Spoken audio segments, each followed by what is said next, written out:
what's up? This is Blaze the Movie Fan and it's time for another commentary video. This time I will be commenting on the Angry Video Game Nerd episode Action 52. I know that video is 6 fucking years old by now, but in my opinion, it's alright to do a commentary on an ancient video as long as you can either bring something new to the table or have the commentary entertaining. And I intend to do the latter. And this will be yet another one of my positive commentaries. I know many people don't like positive commentaries because the purpose of a commentary is to point out flaws, but who says it has to be the only purpose of a commentary? To me, commentaries aren't much different from movie reviews. I mean, when you're reviewing a movie, you have to analyze the movie before reviewing it. Pretty much like you analyze videos before commentating on them.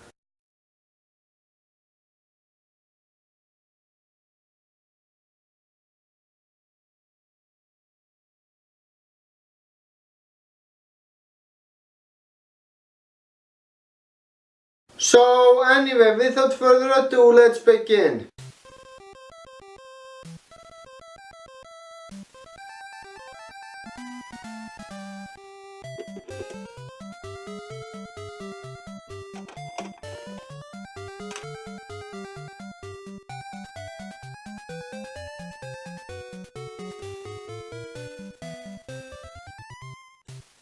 It's a Nintoaster. And yes, it works. That Nintoaster looks so fucking awesome. I wish I had something like that. All I have is this shit right here. I mean, don't get me wrong, it's a great console, but it doesn't look nearly as fucking awesome as that Nintoaster looks. I want that Nintoaster so fucking badly.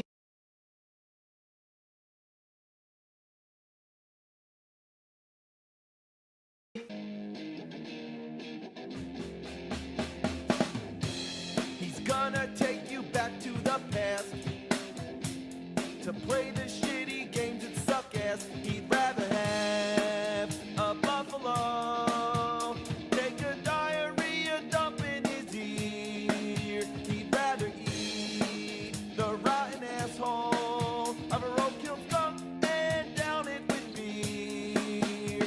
He's the angriest gamer you've ever heard.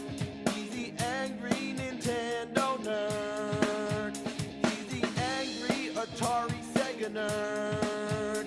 He's the angry video game nerd. This is not my first commentary on the Angry Video Game Nerd, and it probably won't be the last one either. So far, I haven't really explained why I think the Angry Video Game Nerd theme song is so fucking awesome, so I'm gonna do it here. The main reason why the Angry Video Game Nerd theme song is so fucking awesome is because the lyrics suit him perfectly. I mean, the Angry Video Game Nerd is playing games that are ancient, and they are shitty games that make him piss. So that's the main reason why this theme song really fucking works. So yeah, this theme song is fucking awesome and I love it. Let's start with the cartridge. It's the freak misfit of the NES library. Games came in gray, black, blue, silver, gold, but clear? You can tell just by looking at it. This is a game that's so bad, it has nothing to hide. Another thing, if you play it for more than an hour, not that you'd want to, it gets really hot and smells like burning plastic. It's not because of the toaster. The same thing happens if you play it in the top loader. That's a very fucking odd design. And I mean very fucking odd. Why the hell would I wanna see inside of the NES cartridge? There's absolutely nothing of interest in there, so what the fuck? Yeah, no thought progress went into the cartridge. Game number 1, Fire Breather. Okay, well, it's pretty self-explanatory. And would you know this is the only game on the entire cartridge that's 2 players only? Gee, which game should we start with? Well, how about the only game you can't play alone? Well, that's $4 wasted already. Why the hell would you make a two... Why the hell would you make a 2 players only game on a cartridge that nobody fucking cares about? That just doesn't make sense to me. I mean, everyone knows that the games here are shit, so why the hell would you play any of these shitty games with another person? It's not even worth playing any of these shitty games alone.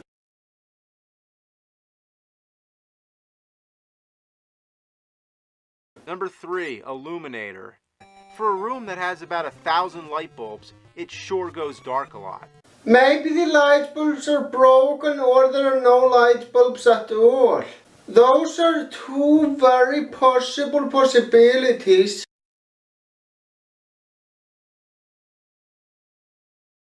Number 5, Ooze. Oh, wow, a title screen? Really? Oh my god, it's... Shippickle, shippickle, shippickle, shippickle, shippickle, shippickle, shippickle. Shippickle. Oh, righty then. That's so fucking funny. To jump over a hole, you have to tap the B button and then press over. If you're holding the B button like you normally would, it locks you vertically until you let go. It's an anomaly of game programming. Actually, when I play Mario games, I press the jump button and then let go. So what you just said doesn't really apply to me. Now don't get me wrong, I'm not defending this game at all. In fact, I agree that it's a piece of shit. I'm just saying that when I play a Mario game, a Sonic game, or any other fucking platformer, I press the jump button. I don't hold it. But that's probably just me. Number 9, Alfredo, or Alfred and the Fennec. Yeah, Fennec. You never heard of Fennec? What happened? Where's the fucking game?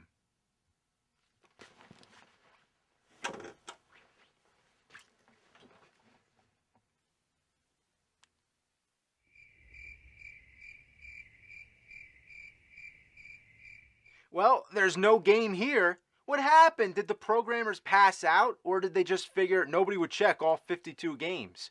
Well, that's $4 wasted. But I guess I can't say I'm really too excited over playing a game called Alfredo, also known as Alfred and the Fennec. Trust me, you aren't missing much. It's just as shitty as the rest of them. Number 11, Dam Busters. Those damn busters. Well, it should have been called Alien Beaver Tomato Fight. That's all it is. You're a beaver shooting tomatoes and navigating through a maze. Oops, dead end. What the shit? You can't go back? I'm trapped? How the hell can this bypass the radar of whoever was testing this game? Either the guy who tested the game is a fucking moron, or this wasn't tested at all. And I think the latter is a higher possibility.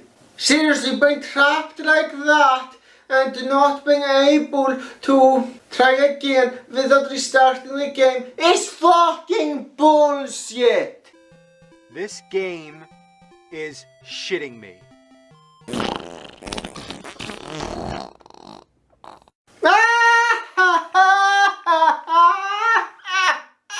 That joke is priceless. Speaking of shit, would you like me to shit you some candy? You can really do that? Yeah, sure. I say go for it.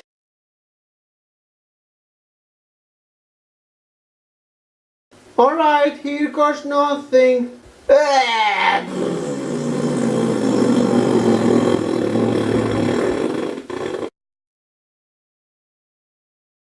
What kind of candy is this anyway?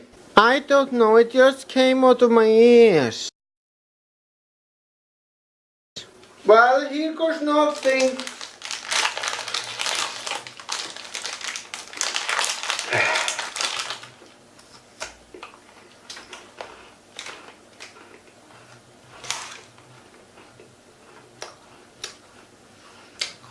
It tastes weird, but fucking awesome. Thanks, Pat. You are welcome, my friend. Number 13, Haunted Hill. Wow, a human being. I can't believe it actually looks like something. Man, her boobs are bigger than her head. Yeah, there's just clearly tits inside. How the hell did that get past the sensors? I mean, the tits are in plain fucking sight, so what the fuck? Number 15, Sharks. Yeah, sharks. Sometimes sharks, most of the time not. Well, you're stuck on this one screen, but you sure have full reign. You can swim through the ocean floor. And that's all it is, just hope for sharks to come and shoot them. You know, this would be a fucking awesome game if it was executed well. Because I do think that the concept for this game is fucking awesome. But as it's unfortunately on fucking Action 52, the game wasn't executed well. Number 20, Space Dreams. Oh my, what's this gonna be? Why, of course, another space shooter. This time, you're a pacifier shooting at weird dolls, rabbits, and safety pins. Safety pins as enemies in a video game. Where do they come up with this stuff? Gee, what kind of enemy could I have for this game? I have 32 games left I have to program, so I have to hurry up. Ah, safety pin! That'll be perfect. Next game.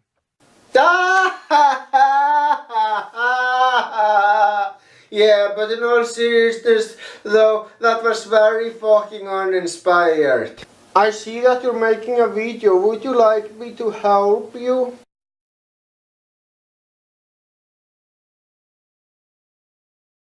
Clippy, what the hell are you doing here? I'm here to help you. I'm warning you, either you get the fuck out of here or I pull the trigger.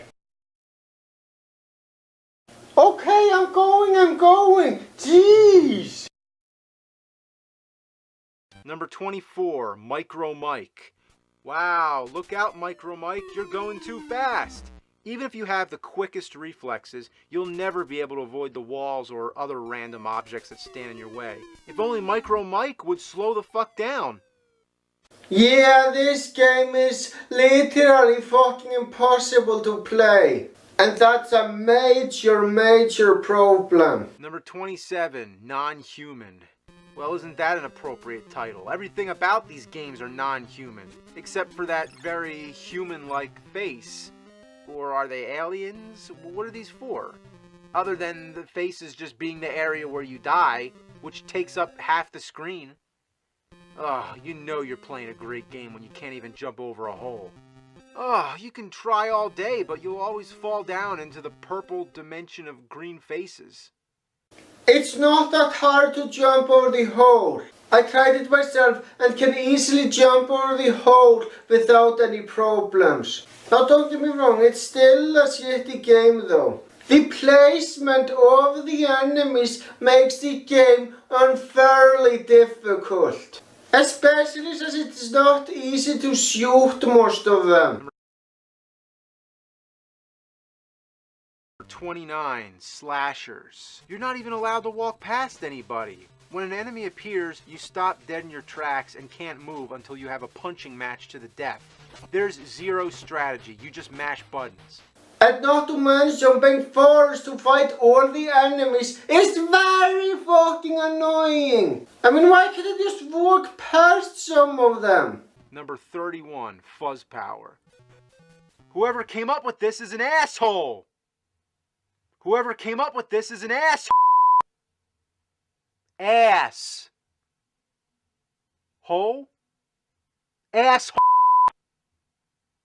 Television makes a lot of sense.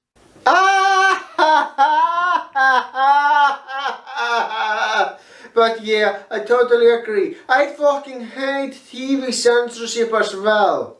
Number 34, Evil Empire. Oh, game sprites so small you need a magnifying glass? That seems to be a theme here too. Look at that. There's some crazy shit going on over there. I want to join the party. Oops, dying in midair. I can understand dying because you're jumping from too high, but can't they at least make you die when you hit the ground?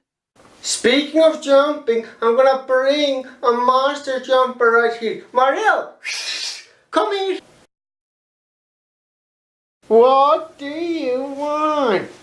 When you jump from a high height, what happens? When I jump, I feel no injuries, but the Goombas I jump on feel a lot of fucking injuries. Alright, that's cool, Mario, you can go now. Number 36, Storm Over the Desert. Ooh, another title screen. So you're an army tank shooting at other army tanks, which happen to be pink. Also, there's no way to die. Anything you touch will explode. Those pink tanks are fucking pussies. Now I'm getting tired of this. Can someone at least try to kill me? Hey you, get over here. A tank that's totally invincible is fucking awesome. I would love to have a tank like that. Number 45, Boss. Who would think boss means a frog running around with a gun getting ambushed by falling bombs? Well, he could be a boss of a gang, so there is that. Number 46, Dead Ant. You're an ant trying to make other ants dead ants, like the Pink Panther. Dead ant, dead ant, dead ant, dead ant, dead ant, dead ant. But if the ants make it to the bottom of the screen, you're fucked, because you can only move left and right. What makes this ant different from the rest? Oh, it's pink. And anything pink in this game sucks. How the hell did such an obvious glitch bypass the writer or the person who was supposed to test this game? This officially confirms it then. None of those Action 52 games were tested, and that just shows laziness. Number 48, Time Warp Tickers.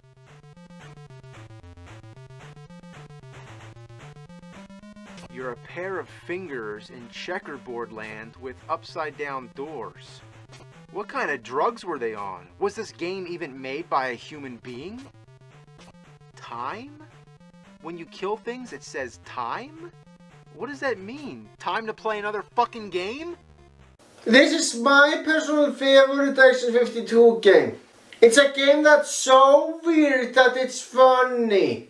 And that's what I fucking love about it. Now don't get me wrong, gameplay wise it's shit, just like the rest of the Action 52 games.